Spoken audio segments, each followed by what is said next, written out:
Is your iPhone keyboard acting up? Whether it's incorrect, autocorrect suggestions, saved words you don't need, or a slow response, resetting it can solve the problem. In this guide, we will walk through how to reset your iPhone keyboard in no time. Let's get started and fix it.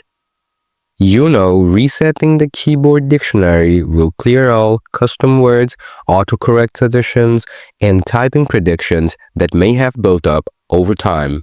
Open Settings on your iPhone. Scroll down and tap General. Scroll down and tap Transfer or Reset iPhone. Tap Reset, then tap Reset Keyboard Dictionary. You may be prompted to enter your passcode. Enter it to continue. Confirm that you want to reset the keyboard dictionary. This will remove all custom words and suggestions. Once you complete these steps, your iPhone keyboard will reset, clearing any personalized words or typing data. If this guide was helpful, make sure to subscribe for more iPhone tips and stay tuned for our next video.